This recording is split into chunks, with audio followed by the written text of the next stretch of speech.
정용실의 뉴스 브런치 뉴스픽. 정용실의 뉴스 브런치 어제 오늘 진행을 맡은 아나운서 홍소연입니다. 유튜브나 콩 앱으로 많은 분들 함께하고 계시죠? 또 인사도 나누시고 의견 남겨주시면 소개해드리겠습니다. 첫 코너 뉴스픽 시작합니다. 화요일과 목요일에 함께하는 두 분과 인사 나누죠. 조성실 정치하는 엄마들 전 대표 나와 계세요. 안녕하세요. 네, 반갑습니다. 네, 신보라 국민의힘 전 의원은 전화로 연결돼 있습니다. 안녕하십니까? 네, 안녕하세요. 네, 반갑습니다. 자, 오프닝에서 말씀드린 얘기를 좀 나눠봐야 될 것 같아요. 이 대통령직 인수위원회가 어제 여성 단체들을 만나서 여성가족부 폐지 관련 의견을 나눴는데 구체적으로 어떤 얘기가 오가는지 보도 내용 좀 살펴볼까요, 의원님? 네, 어제 인수위가 오전에는 한국여성단체협의회 그리고 오후에는 한국여성단체연합 그리고 한국여성유권자연맹, 한국 YWCA 연합회와 간담회를 가졌습니다. 인수위 측에서는 안철수 위원장과 사회복지문화분과 간사 이미자 의원과 분과위원들이 참석을 했는데요. 안 위원장은 여가부가 2001년 생긴 이래 참 많은 역할을 해왔지만 시대도 변하고 역할도 변하는 게 정부 조직 아니겠느냐라고 말을 했습니다. 폐지를 말하진 않았지만 개편의 불가피성을 재차 강조한 것인데요. 네. 우선 여성단체협의회 헌영 회장은 양성평등과 가족 구성원의 복지를 관할하는 독일식의 1장관 3차관, 그러니까 양성평등, 저출생, 복지의 3차관 체제로 개편하는 방안 혹은 흩어진 청소년 가족 복지 정책을 한데 묶어 가족부로 개편을 하고 부처별로 양성평등 정담 부서를 설치하는 한편 대통령 직속 양성평등위원회를 두는 방안들을 제안을 했고요. 오후에 있었던 간담회에서 원영희 YWCA 연합회 회장은 여가부 폐지라는 공약을 내놓으신 대통령 당선인이 돼서 여가부 폐지와 함께 여성 성평등 운동이 어떤 체제를 이야기하는 것인지 그런 부분이 좀 답답하다고 토로를 했습니다. 예. 그리고 김민문정 한국여성단체연합 대표는 구조적 성차별이 엄연한 현실이고 성평등은 헌법적 가치라면서 성평등 정책을 담당한 독립부처가 분명히 필요하다고 강조하기도 했습니다. 네. 인수위는 사후 브리핑을 통해서 여러 우려점을 충분히 들었고 우려를 잘 담아서 몇 개의 대안을 만들어 보겠다. 아직 개편 방안은 백지 상태인데 이러한 부처의 발전 방안은 사회복지분과 그리고 기획조정분과가 힘들게 검토를 해서 마련을 할 것이라고 밝혔습니다. 네. 뭐 어쨌든 여성단체와 인수위 측 입장에 여전한 간극을 보이고 있는 건 현실인 것 같고요. 네. 네. 뭐 아직까지 뭐 백지 상태다라고 말씀은 하고 계시는데 글쎄요. 두 분이 이 내용에 대해서 뭐 동의하시거나 다르게 생각하는 점이 있는지 좀 여쭤봐야 될 것 같아요. 우리 조성실 전 대표님. 예. 네, 우선 이 여성가족부 폐지라는 것은 선거운동 당시부터 뭐 강력하게 그 캠프의 입장으로서 공언을 해왔고 인수위에서도 좀 핵심적으로 사람들이 관심을 가지고 있는 그랬죠. 화두잖아요. 예, 예. 근데 제가 굉장히 우려스럽게 생각하고 있는 것은 그렇다면 문제를 진단했다면 어떤 방향이 가장 효과적으로 우리 사회에 놓여있는 젠더 간 갈등을 극복하고 젠더 폭력이나 젠더 불평등을 해소할 수 있는 대안인지에 대해서 적극적으로 설득할 대안이 아직도 미비하다는 것이 네. 그래서 결국 이 공백이 물론 여러 가지 뭐 의견들을 듣고 가장 좋은 대안을 수렴하고자 하는 과정이다라고 뭐 설명하시겠지만 결과적으로 지금 대안으로 어제 간담회나 이런 데서 설명됐던 뭐 미래가족부를 신설한다든지 네네. 일장광 3차관 형태로 간다는 거는 뭐 형식은 되게 뭐 그럴듯해 보일 수도 있겠지만 사실 살펴보면 여성의 재생산권을 중심으로 해서 그리고 가족 저인구화 이거를 중심으로 해서 사실 방점이 찍혀 있거든요. 네. 근데 지금 지난 선거가 가장 결정적이고 상징적으로 우리 사회가 갖고 있는 젠더 갈등 상황을 좀 보여줬는데 개표 결과가 네. 거기에 가장 이제 촉매가 됐던 부분들은 젠더 폭력과 사회 구조적으로 우리가 뭐 학력이나 이런 부분에 있어서는 사실 어느 정도의 학력 평등을 이뤘지만 이후에 뭐 결혼, 출산 그리고 뭐 승진, 취직 이런 과정에서 있어서의 젠더 불평등이 여전히 사회 구조적으로 존재한다는 것에 대한 찬반 논란이었거든요. 네. 근데 그런 부분에 있어서 어떻게 심도 있게 우리 사회를 봉합하고 한 발 더 나아가게 할 것인가 이런 부분에 있어서는 전혀 방점을 찾아보기 어렵다.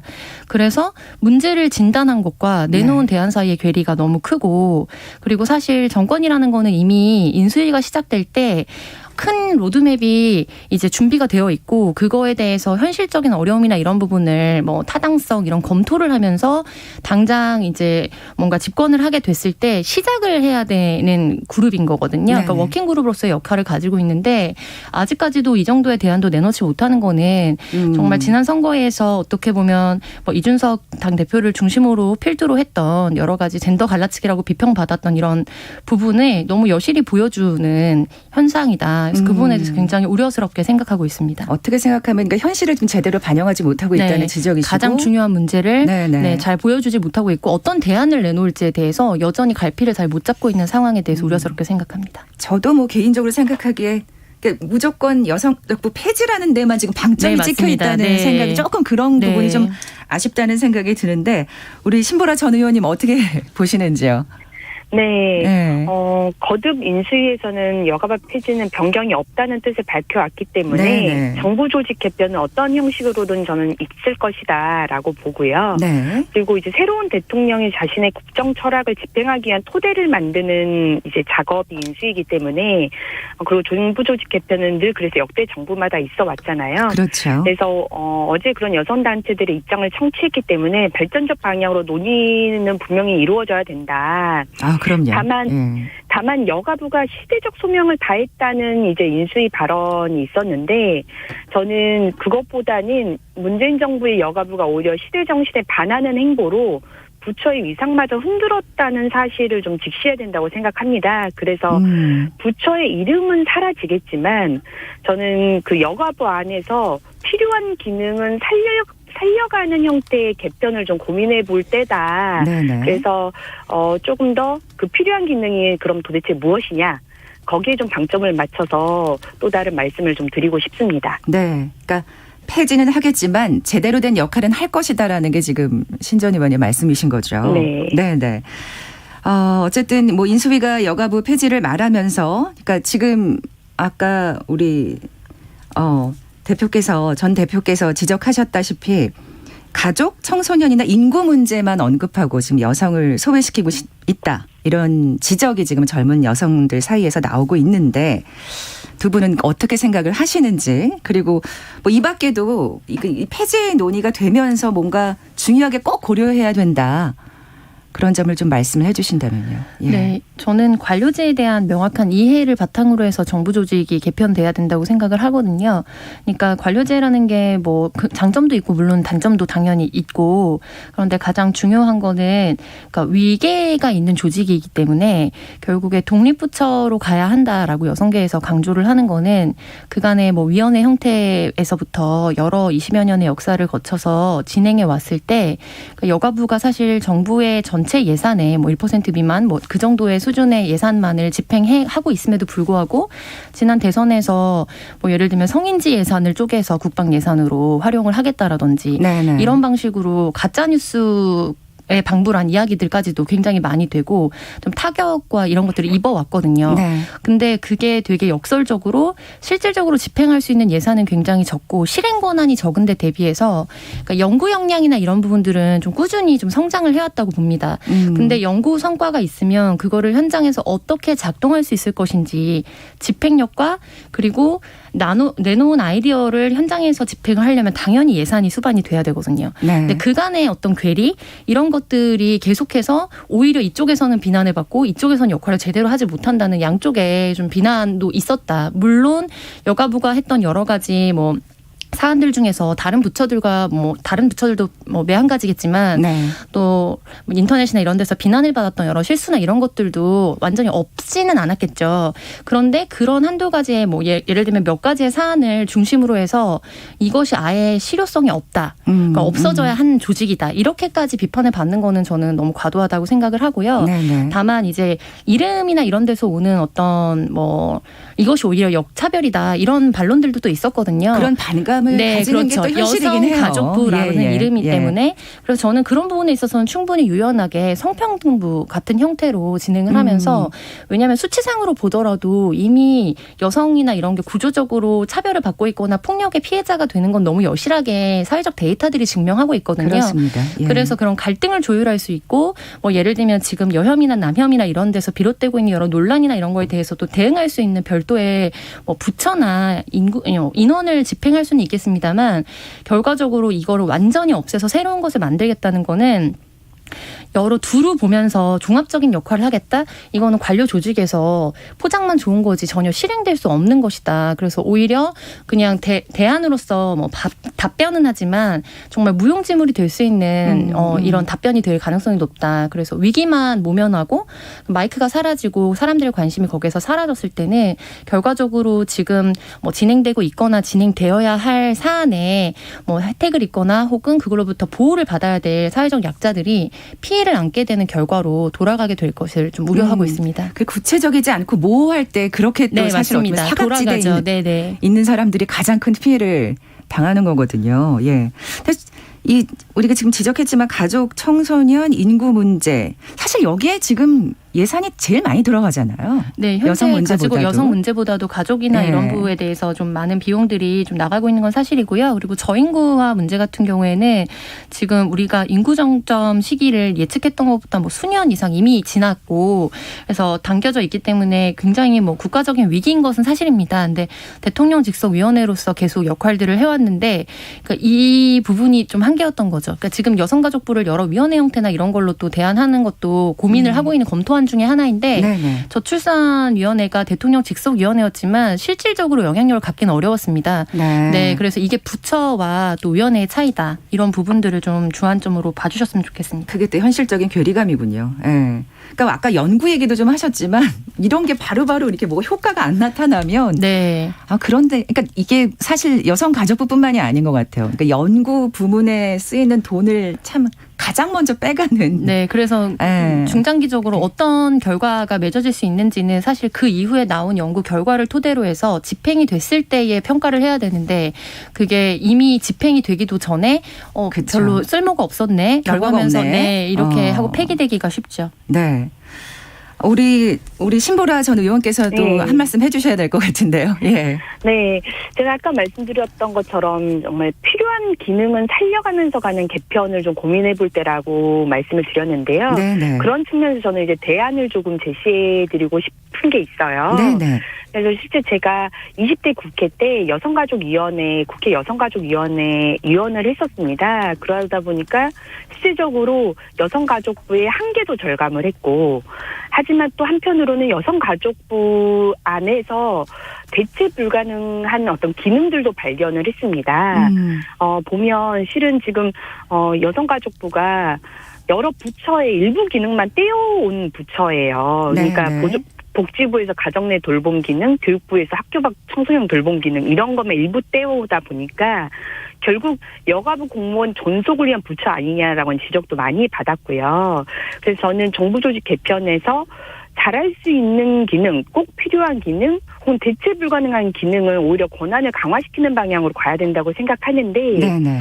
여가부 업무 중에서 그러면 가장 뭘 잘했느냐 보면 혹은 또 가장 필요한 기능은 저는 지금 상황에서는 아동 청소년에 대한 학대 폭력과 같은 부분에서의 보호, 그리고 디지털 성범죄에 대한 대응, 그리고 여성폭력 방지 등에 대한 보호, 이 부분은 실은 다른 부처에서 대체가 불가능한 그렇죠. 기능이었다고 생각을 합니다. 네네. 제가 왜 그런 말씀을 드리냐면 실질적으로 만약 여가부 기능들을 여러 부처로 나누게 되면 예컨대 가족정책은 보건복지부가 할 수 있어요.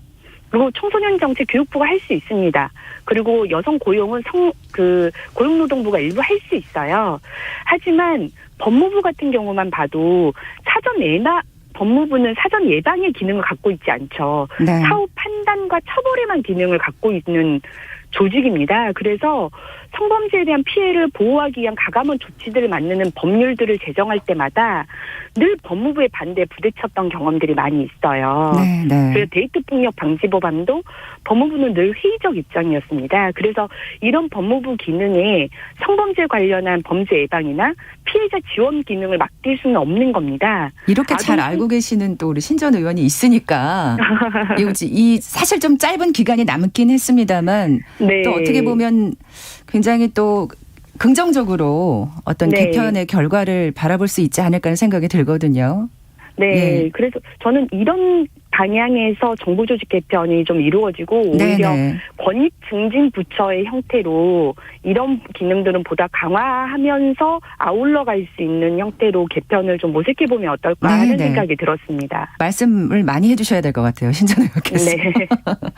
그 다음 이슈로 좀 넘어가 보겠습니다. 네. 내일부터 카페 내 일회용품 사용이 제한됩니다. 원래 당초 정부의 계획은 단계적으로 규제를 강화하는 거였는데 과태료를 물리지 않는 쪽으로 방침이 바뀌었거든요. 네. 우선 왜 이렇게 된 건지 좀 여쭤봐야 될 것 같아요. 네. 이 자원의 절약과 재활용 촉진에 관한 법률이 있습니다. 그래서 이 법안은 2013년 8월에 시행이 됐고요.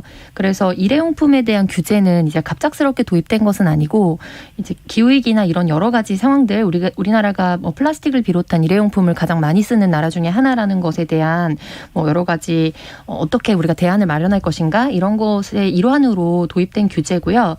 점차적으로 좀 진행이 되던 중에 2020년 1월 말에 코로나19가 감염병 위기경보 경계 단계를 발령한 이후 이제 관련된 훈령이나 이런 것들을 중심으로 해서 2년 정도 유예를 좀 했던 것이고요. 네네. 그래서 그 2년 유예 기간이 마치게 되면서 내일이죠. 4월 1일부터 이제 카페나 식당 같은 동에서 식품 접객을 할 때 특히 내부에서는 일회용품 사용을 하지 않도록 그게 벌써 2년이 된 거였어요. 네네. 2년을 아이고야. 유예했던 게 이미 예, 지났던 것이고요. 예, 예. 네, 그래서 관련해가지고 위반 횟수에 따라서 점차적으로 이제 과태료가 증가하게 되는 건데 최대 1,000만 원까지 과태료 부과도 가능하는 답안이었어요. 엄청나네요. 근데 이제 이게 당장 한 번 했을 때 계속 감시 감독을 하는 형태는 아니고 신고를 당하거나 이렇게 했을 때 좀 진행이 되는 아닌데 이게 지금 시행을 앞두고 있는 환경부와 또 인수위원회 위원장인 안철수 위원장을 필두로 해서 약간 갈등이 있었던 사안이거든요. 그렇군요. 그래서 현재 코로나19 감염을 우려하는 손님들이 일회용품 사용을 선호하기도 하는데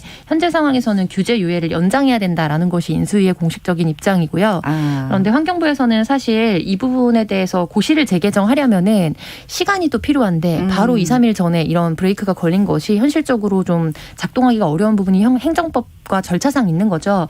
그래서 시간상 불가능한 부분들을 고려해서 여기에 대해서 과태료를 처분하는 것은 유예를 하되 네네. 현장에서 계도 조치나 이런 부분들은 좀 적극적으로 하고 자발적으로 좀 참여해 주시기를 바란다라는 메시지가 좀 나온 상황입니다. 그렇군요. 네, 이외에 6월부터는 좀 그 100개 이상의 뭐 매장이 있는 프랜차이즈를 중심으로 해서 일회용품으로 이제 물건을 사거나 뭐 커피 같은 걸 마셨을 때 300원 이상의 비용을 더 내도록 하고 나중에 반납하게 되면 거기에 대해서 다시 또 회수하는 형태의 네네. 정책이 시행될 예정인데요. 아마 현장에서의 뭐 환경 문제도 물론 그렇고 그다음에 뭐 설거지나 이런 부분에 대한 일손 문제 뭐 이런 여러 가지 그렇죠. 상황 때문에 자영업자분들의 고충과 또 현장에서 그럼에도 불구하고 지금 코로나 상황에서 20% 가까이 우리 뭐 플라스틱 사용량이 는 상황이거든요. 네. 그래서 그런 부분의 갈등이 계속 지속될 것으로 보입니다. 어쨌든 이 코로나19가 또 큰 배경이 원인이 됐어요. 예. 어쨌든 지금 말씀하신 대로 조 전 대표가 말씀하신 대로 카페 사장님들은 지금 어쨌든 한시름 걱정을 던 거라고 봐야 될까요? 예. 어떻게 보세요? 우리 신보라 전 의원께서는. 네, 지금 어떻게 보면 코로나 가장 대유행의 시기가 지금인데 네. 네, 올해 1월에 그걸 일회용품 사용을 다시 규제를 한다고 하니까 정말 카페 사장님들이나 식당 사장님들 같은 경우는 이걸 어떻게 해야 되나 싶으셨을 거예요. 그래서 저는 불가피한 조치였다. 그래서 그렇군요. 코로나 상황이 결국 해제됐을 때 다시 이제 규제를 할 수밖에 없는 상황이고 그래서 이제 환경부도 그러한 공고를 받아들여서 고시를 개정할 수는 없으니까 과태료 처분을 유예하는 방식으로 조정을 하겠다고 한 거거든요. 네네. 그래서 실은 이제 다회용품 같은 경우는 소독이나 멸균 없이 사용하게 되면 감염의 우려가 일정도 있다 보니까 실은 이제 고객분들이 일회용품 사용을 선호할 수밖에 없는 구조입니다. 그래서 지금 상황은 이렇게 좀 가되 우리가 근본적으로 이제 일회용품 사용을 어떻게 줄여 나갈 것이냐 그런 방안들이 함께 모색되는 그렇죠. 방향에서 이 예. 문제가 좀 정리돼야 되지 않을까 싶어요. 네. 뭐 어쨌든 이거 피할 수 없는 또 우리의 문제거든요. 네. 예. 뭐 지금 아까 설거지 인건비 문제 얘기하셨는데 사실 식당 같은 경우에는 지금 그렇게 계속 그 뭐 다회용품 그릇이나 사용하고 있죠. 숟가락 다 설거지하면서 쓰고 있는 거잖아요. 결국에는 진짜 이 설거지랑 인건비 문제가 그 현장의 부담을 그렇게 완화하면서 뭔가 일회용품 사용을 줄일 수 있는 근데 이게 너무 말이 쉽지 참 어떻게 보면 충돌할 수밖에 없는 두 가지 문제인 것 같아요. 조 전 대표님. 그래서 네. 정치라는 게 참 여러 가지 한 가지의 문제로 뭐 yes or no로 해결되는 문제가 아니라는 게 참 어려운 일인 것 같고요. 네. 근데 좀 저는 환경부의 입장이 절차상 조금 그러니까 전문적이지 못했던 부분, 그러니까 약간 실수가 있었던 부분이 있다고 생각을 해요. 그러니까 아마 환경부에서 어떤 개인이 이거를 결정하는 건 아니기 때문에 시스템에 따라서 흘러가서 2년 유예 기간이 끝나니까 좀 어떻게 보면 기계적으로 좀 이게 도입이 될 수밖에 없는 상황이 됐던 거는 맞는 것 같은데 연초부터 지금 오미크론이 추이가 우리 대한민국에서 코로나19가 시작된 이래로 가장 정말 높은 정점을 그렇죠. 찍고 있는 상황이기 예. 때문에 그럼 이거에 대해서 어떻게 대응할 것인가에 대해서 환경부 입장에서 사실은 인수위가 이야기를 하기 전에 뭐 진행을 한다고 하더라도 그렇다면 어떤 대안을 줄 것인가에 대해서 좀 더 섬세하게 정책적인 안내와 설명이 있었어야 되는데 그런 부분이 좀 미흡하지 않았나 이 부분에 대해서 좀 아쉽게 생각을 하고요. 네. 그럼에도 불구하고 우리가 잊지 말아야 할 것은 지금 기후위기도 코로나19 못지않게 당장 시계가 쪽각짝각 가면서 우리를 또 숨을 옥죄고 있는 현실이거든요. 그리고 큰 패러다임에서 보자면 기후위기나 이런 뭐 팬데믹 현상을 우리가 떼어놓고 볼 수가 없고 그래서 앞서 언급하신 것처럼 특히 카페를 중심으로 해서 사실 좀 어려움이 있는 게 사실인데 뭐 현장에서 느끼시는 어려움 당연히 너무 큰 문제고 저도 가족이 또 카페를 하고 계신 분이 계시거든요. 네네. 근데 중요한 거는 우리 문화적인 변화가 좀 필요한 것 같습니다. 그러니까 예를 들면 식당에 가서는 시켜 먹을 때는 배달 음식을 일회용품을 쓰지만 다회용품을 쓰잖아요. 그러니까 카페를 이용하는 이용자들부터가 가능하면 텀블러를 사용한다든지 이렇게 좀 변화해야 현장에서의 잡음을 좀 죽이고 갈등이나 이런 것들을 갈등 비용을 최소화할 수 있지 않을까. 참 불편을 감수하지 않으면 이건 바뀔 수가 없는 문제거든요. 예. 이거야말로 많은 다수가 불편을 스스로 감수를 할 때 우리가 네. 겪고 있는 공동의 위기가 조금이라도 더 지연이 되겠죠. 네. 신전 의원께서도 마지막으로 한마디 해주신다면요. 네, 결국 이제 뭐 정부의 노력, 개인의 노력 이런 것들이 다 이루어져야 되는데 네. 또한 중요한 것은 정부가 일회용품 사용 자체를 금지하는 것에서 넘어서서 재활용할 수 있는 친환경 대체품 개발을 적극적으로 지원해서 그렇습니다. 그 일회용품 친환경 제품들의 비용을 낮춰서 사용을 권장할 수 있도록 하는 그것도 굉장히 중요하다고 하더라고요. 지금 그냥 플라스틱 사용보다 종이 제품 사용할 때 비용이 한 10배 가까이 증가를 하니까 네네. 상인들이 사용을 하지 못하는 거거든요. 그러니까요. 그런 지원들이 더 적극적으로 이루어지면 좋겠습니다. 네, 앞을 좀 더 내다봐야겠다는 생각이 듭니다. 네. 자, 뉴스픽 신보라 국민의힘 전 의원, 조성실 정치하는 엄마들 전 대표와 함께했습니다. 고맙습니다. 감사합니다. 고맙습니다. 정용실의 뉴스 브런치 1부 마치고 바로 2부로 돌아오겠습니다. 11시 30분부터는 일부 지역국에서 해당 지역 방송 보내드립니다.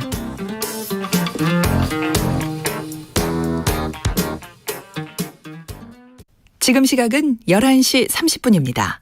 KBS